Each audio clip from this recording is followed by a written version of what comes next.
Hello, everyone, and welcome back to the Abez Show with me, your host, Abe.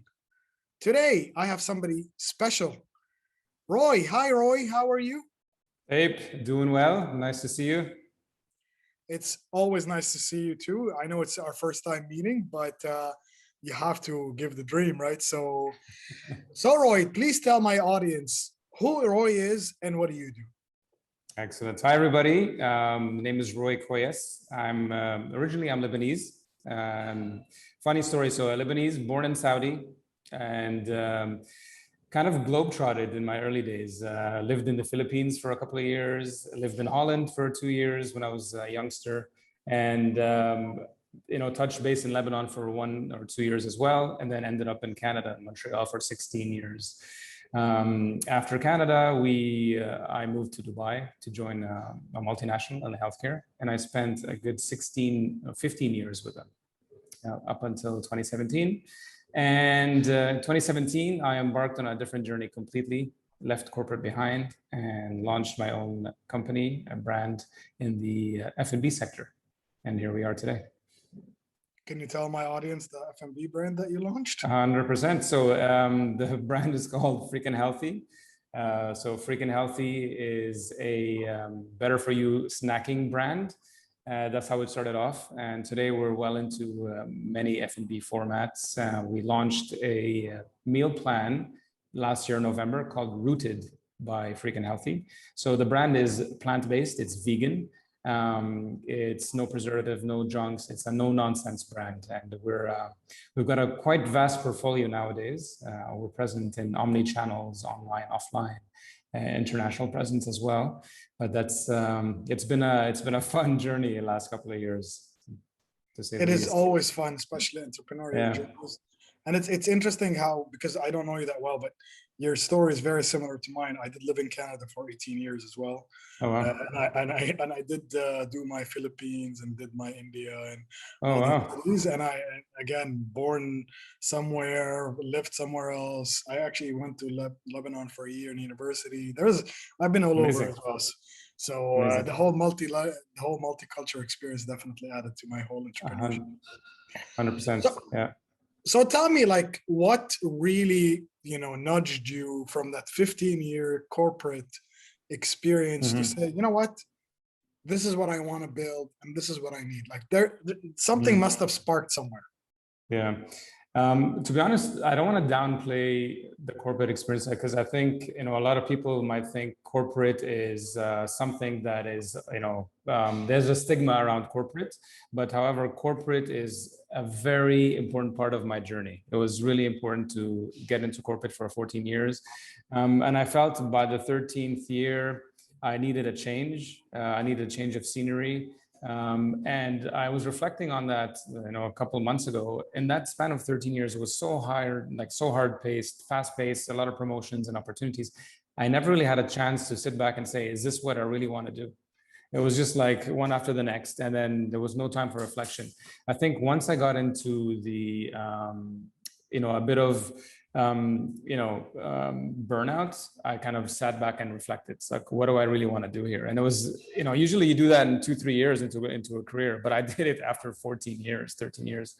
That was one of the main reasons. The other one is, it was very frustrating in this market 5 years ago. There was nothing that was transparent and healthy, nothing that I could go to and say, this is what I want to have for food or snack. It was all, false labeling or perceived health. So hence the frustration behind Freakin Healthy, a bit of an oxymoron, but that was the boiling point for me. And I got to tell you honestly, because I know we have a common friend. Yeah. And I think I tried your first Freakin Healthy bar in, I would say 2018, when our common friend said, hey, maybe you should try this. And I think that you guys had 3 or 4 flavors at that time. And I know I really, really liked 2. One, I'm like, okay. And one, I'm like, yeah, I'm not going to eat this. I'm not eating that one. And I can't remember which one. Yeah. And I do see your products are on a lot of shelves these days. And yes, I know people are always trying to do the better, healthier snack. and I'm totally for that. Snacking is very important, and especially I see it a lot in the office environment where people, they always buy the biggest junk food. They're drinking caffeinated, heavy sugar drinks and stuff like that. And something had to nudge somewhere. I can remember, and adding to what you're saying, and there's a point I'm going to come to, I swear. I did my 9 years of corporate experience before my first startup. Okay. I worked for Verizon in the US and then worked for a couple, Orange Telco. So I was a very telco oriented guy. And I seen people really grow in size, not in growing like in a sense of 100%. In a company, because they were having candy bars and they were having chips and they were having whatever drink that they want, like heavy sugar drink and stuff like that. And I can definitely see that, but I don't think everybody has the fear of manufacturing, and especially food manufacturing, because it's so particular. So there's so many standards, there's so many eyes watching you, and literally, in tech, there's bugs all the time. And once a bug is done, it doesn't affect people. Here, if there's a bug, you might even kill people, right? So it's something that is very dangerous. But, I agree. You know what I mean? So, adding to your saying, so you wanted to start something new. You wanted to start that. But how did you identify that market? Like, this. Yeah, good question. So just let me address the first point. You're right. We launched with 4 products. Those were very niched at the time. There were superfood bars. We launched 4 of them. And at that time, the market wasn't ready for, I guess, a superfood bar. And this will come probably later in the conversation. Product market fit and timing is very important. However, what that allowed us to do is to gain those credible early adapters. So all those consumers in the health and fitness and category really love the product, because at the end, if you want something healthy, you might sacrifice a bit of sugar for it, less sugar, less taste. But what we really wanted to redefine is healthy could be really delicious. And then you'll see our innovations after those food bars is completely on that, line between health and indulgence. Just we really want people to enter that category. People have to enter somehow, and if they don't enter on taste, they can enter on different points: pricing, format, type of snack, etc. And why snacks? I think that was the easiest segue into the category. And like you said, there are many standards you have to look at, from quality control, sourcing ingredients, shelf life. There's so many variables, because again, people are ingesting this. It's not like you said on a laptop. Okay, there's a bug, find it, done.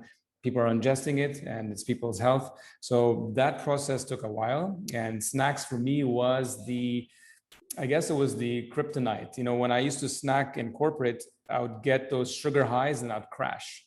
And then you get these coffee breaks. Corporate put coffee breaks on purpose to keep you caffeinated. And, whenever you crash, you go back, coffee break, you up it again. And you have those pantries filled with sugar-laden snacks. That's the whole point. And I was really suffering with that brain fog after snacks, and really that up and down, roller coaster with energy. So that was like, I need to find a solution for this for myself. And that was where my passion lied, to get into snacks and open up into the greater F&B.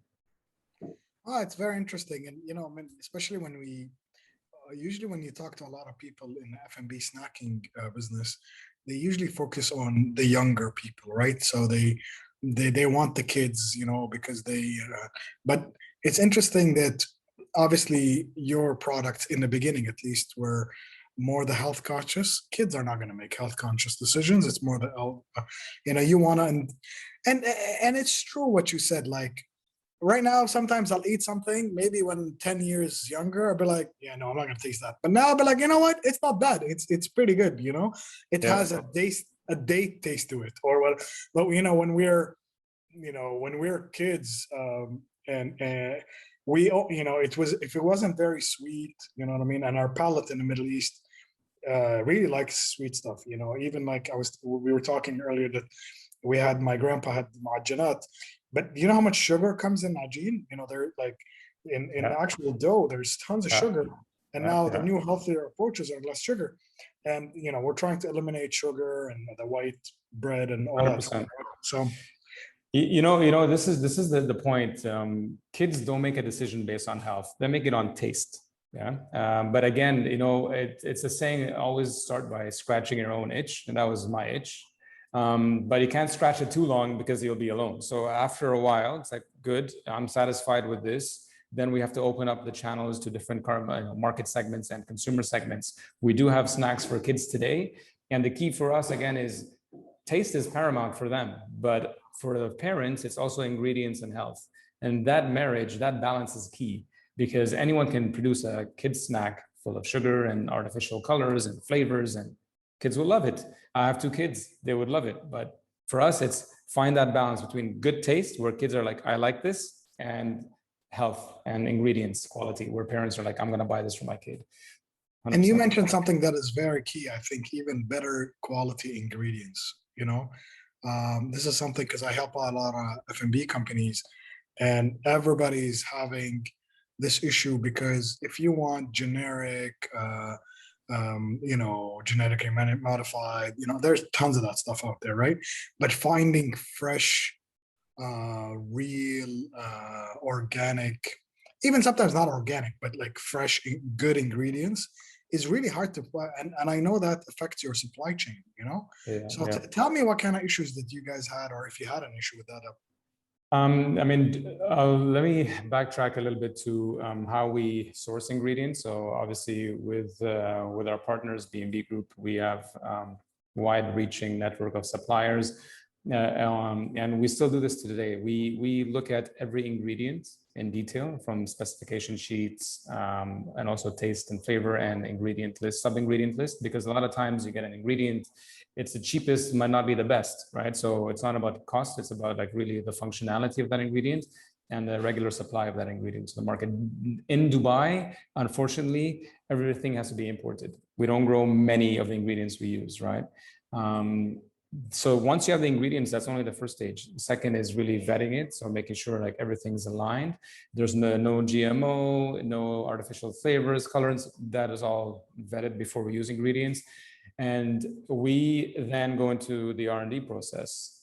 Sometimes an ingredient might seem good, but it doesn't bind the way you want it to. It doesn't taste the way you want it to when it's mixed, et cetera, et cetera. The color doesn't look the way you want it to. We stay completely natural and clean with ingredients, and that's what we're known for. So we don't use any junk or additives. Now, we go to the extent where our chocolate is also made in-house. So from the cacao mass, cacao butter, and coconut sugar that we use, we mix everything in-house. So we just don't buy the chocolate finished. Our nut butters, the spreads that we use, all done in-house. And you're like, that's pretty insane. It's like, yeah, we believe we're a bit obsessed with that. And I think that's what makes us different. We go that extra mile to make sure everything we do, we understand what goes in there. And then the consumer makes the vote. They vote with their dirham or with their dollar at the end of the day. Definitely.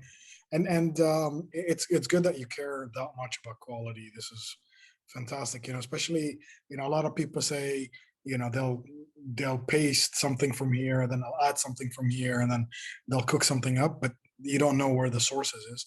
And that sounds like music to my ears. And let me ask you something. So you said people will come up.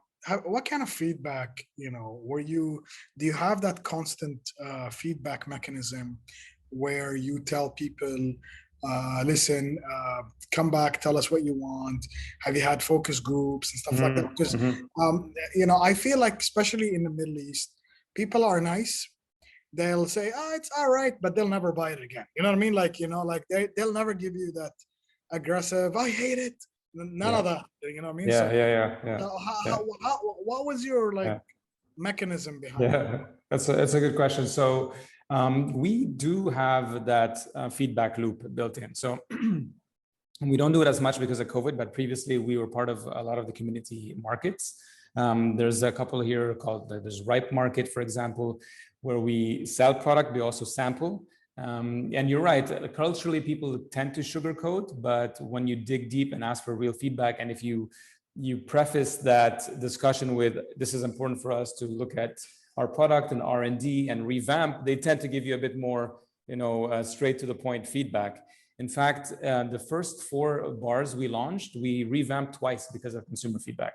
At some point, the cookie was too hard. At some point, it was a bit dry. So we had to like revamp everything before we perfected it. And that's very important. And how do we do that today? We all have a network of friends and let's say customers that we also send product to get feedback. And I think at the end, when you're really involved in this process, like as partners in the company and departments, we don't release anything before we're all aligned on this is what we want. So that's really important. And when it's out in the market, we always get feedback on our social media or emails, and we act on it. It's not like, okay, bin it. It's like, let's look into this. And if we see it more than once, then we tend to like really be a bit more, in tune to this feedback where it came from a customer. And I'm going to refer here. I don't know if you've read this book. I actually just recently read it.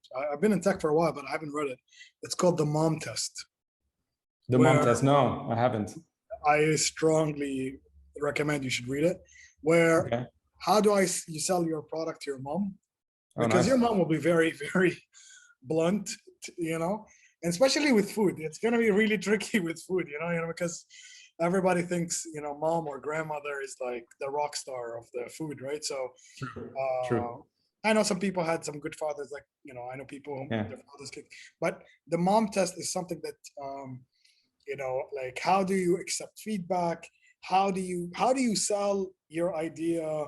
Like, how do you pitch your business to your mom, And maybe food people would relate, especially like moms would relate. Tech is much harder. Like, how would you tell mom, like, I have an HR tech company? That's another level. But it's something that you should, definitely look into. And I think feedback was one of the hardest things that I personally had to do when I worked in all these tech companies. I worked for Dubizzle, I worked for Telco, I worked for, my own startups as well. And there's a two-part process to that. We're kind of shy to ask what people think, and B, people are always, as you said, they sugarcoat their answer. They're like, it's nice, but blah blah blah. But and I'll be like, rate it from 1 to 10, and they'll be like 3. I'm like, so it's not nice. 3 is not nice.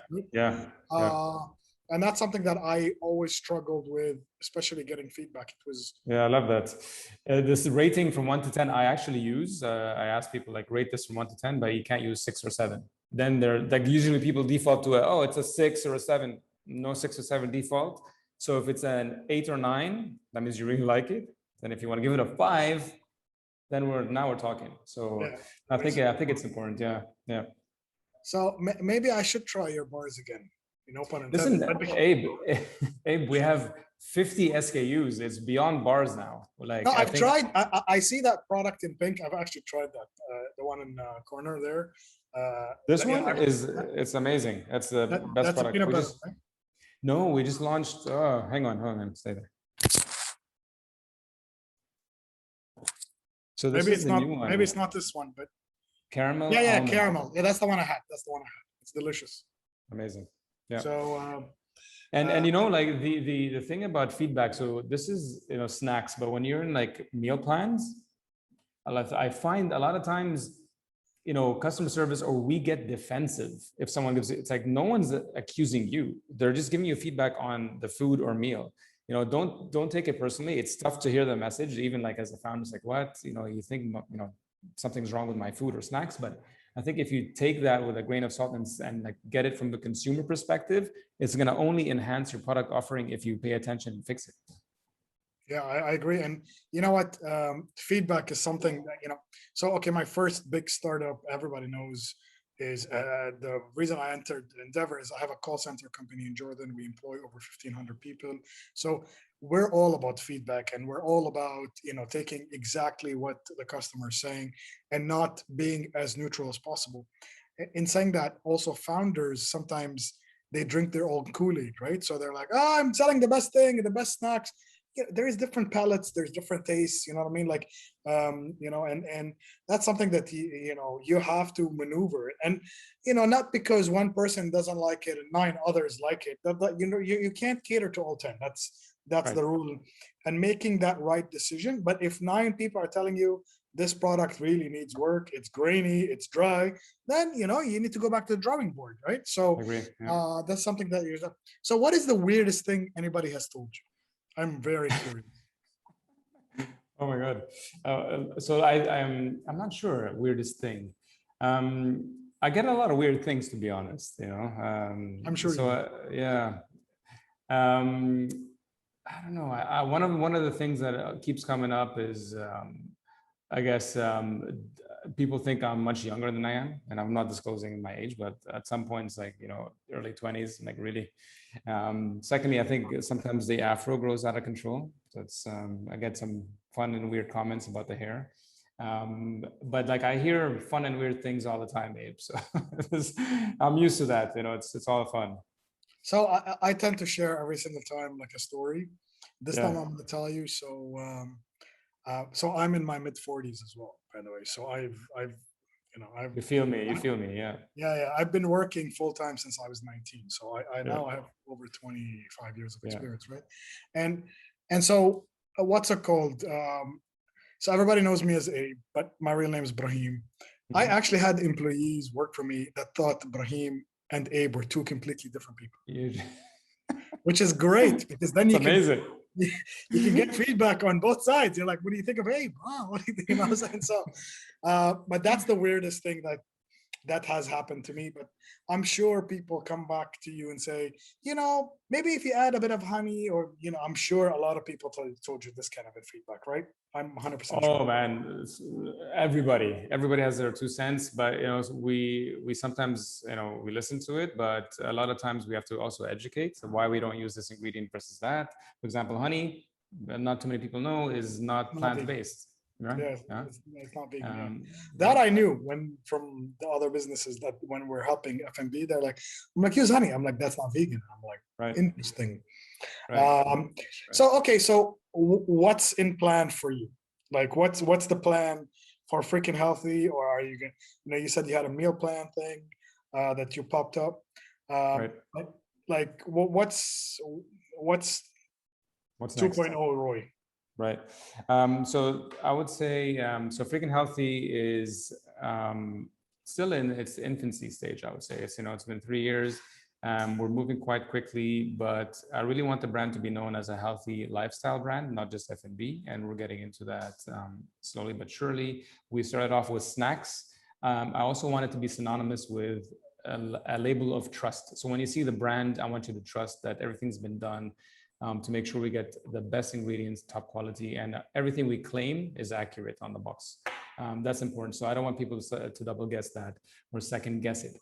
We do a lot of this red face test role plays, which means that if we do want to launch something and if it was printed in the paper the next day, do we get embarrassed about it? And if we do, then we rethink it. But if we're 100% this is confident, we're good behind this message or product, then we launch it.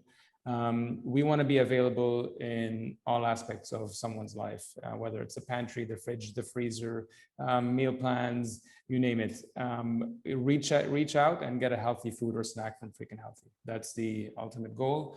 And honestly, where do I want the brand to go? I really want people to be predominantly plant-based, everybody.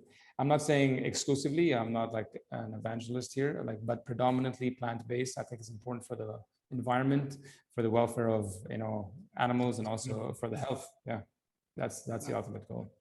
Amazing. And do you have your eye on a new market or hopefully international expansion? Like where do you want to see? Like let's ask the BHAG question. The big, hairy, audacious goal question. Yeah. Where is Freakin Healthy or Roy in 10 years? For sure, international markets. So we want to first form this market and bring what this market deserves. You alluded to it earlier. I'm not sure if it was before we started recording, but one of the highest diabetes rates here in the region, 25%, diabetics, and obesity up to 33%. So I think health is paramount here. I think people need to get more educated about what they're eating and exercise and mindfulness. This is one of the things we want to do in the next 5 years. Um, uh, 10 years down the line, it's a bit too long to project, but for us, for sure, US market's important. We started in the US right now. That's the epicenter of a lot of the snacking, health snacking category. So we want to be a major player there. And who's to say, like, we want to be bigger than the biggest brands there. Why not? You know, this is our big, I guess, BHAG, if you call it that. Amazing. But like, do you have a specific number? Because people, I like to like drill down to a specific number. Like you want to say like I want to sell 1,000,000 bars a day or 1,000,000 snacks a day or something like that. Is that something that you guys? You don't have to answer honestly, but you know, some people write that down because you know it is always out there, and it's something. Look, so from this is it's a very interesting question because. Yes, we do have those metrics because at the end of the day, like customer by customer is how you build your plan. But we like to look at consumer-centric focus more than financial. I think the financial is important. Obviously, without the financial acumen, you have no company. But we're looking at one customer at a time. You know, what can we do to please each customer? What customer segments are not addressed today? How can we innovate certain segments of that market to disrupt and bring new snacks? So right now, that's where our hat is. It's like, how are we going to bring the next big thing into the snacking? And we're not only looking regionally, how can we disrupt it globally? Like, why not? We could do that locally, then bring it to the globe. So that's, I think, I always love founders who talk global. Like, you know, again, I've lived in the US and Canada for so long, and their markets are sufficient to stay within the market. But like when you look at tiny countries in the Middle East, like Jordan, Lebanon, UAE, even like UAE is a big market, but it's still nothing comparing to the biggest markets. You have to have ambition, and but with that, obviously, you have to localize the brand. Like maybe as in MENA, you can get away with the same product, but like let's say to go to Asia, they don't like sweeteners anyway. They're like more fruit-based and stuff like that. Those are the experiences that I've gained working with a lot of clients of mine, and that's something that maybe you know. I'm sure they can consider. All right, so this is a part of a show where I ask all my my guests the same question, and it's like a fun little question. So I say, if you had a superpower, what would that be? Or if you would like to mimic a superhero, who would that be? Wow. Please, if you can answer both, that'd be awesome. Wow. Superpower, what would that be? I don't know. It's probably not like a superpower, but I think it would be, I mean, like the traditional ones would be like, I want to fly or invisible. Yeah, that's fun. But like, I think the ability to reinvent yourself consistently would be an amazing superpower. And I mean, not just like, oh, I'm going to reinvent, but like really reinvent yourself. I think I wouldn't say like the Phoenix, but something like that, you know, like continuously like adapt and change quickly and completely transform. Yeah, that's amazing. I don't think anybody's ever said the Phoenix or reinvent themselves. That's something that I've done a couple of times, and I think that's something. I think I was inspired a lot younger. There was a show in the US when I was there called The Pretender. I don't know if you've ever seen it, where every episode becomes a completely different person. And I know they canceled it or whatever, but it wasn't even that good. I had to be honest. It's just that the concept behind it was super cool. Yeah, I agree. Well, Roy, thank you very much for coming on the show. I loved having you on here. Would you like to say anything closing before I do my whole closing bit? Was my pleasure, honestly. I'd love to have a round two with you and let's meet up. I think just for me as a closing, you know, there's a lot of entrepreneurs out there. It's really important for them to really understand. So the first step is the most difficult, but it's also the most important. Like, don't underestimate that. It's just that first step. And it's really important to, once you take that step, just expect that journey is going to be like nothing else that you've done. So really, if you're passionate about what you're doing, you're getting into, that'll be my number one tip. Like, just be passionate about it, because you're going to experience tremendous highs and really like downright miserable lows in entrepreneurship. But if you're focused, those are not going to phase you as much. If you're really passionate and you have a focus what you want to do, it's going to happen. And don't get too wrapped up into this unicorn mentality. Like, I'm going to be $1 billion company in 1 or 2 years. that doesn't happen often. Like make it a longer term vision. Look at the customer. Don't look at just the top line and try to evaluate your company at $1 billion. Look at the customer. Take a step by step, build it right, and promise you, it's enjoy the journey. That's my closing remarks.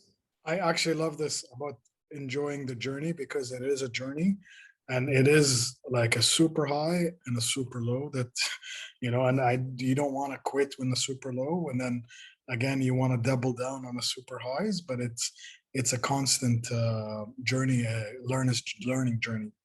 In saying that, I want to tell everybody that we do have a hashtag. The hashtag is Real Talk No Nonsense. Thank you again, Roy. Until next time, take care.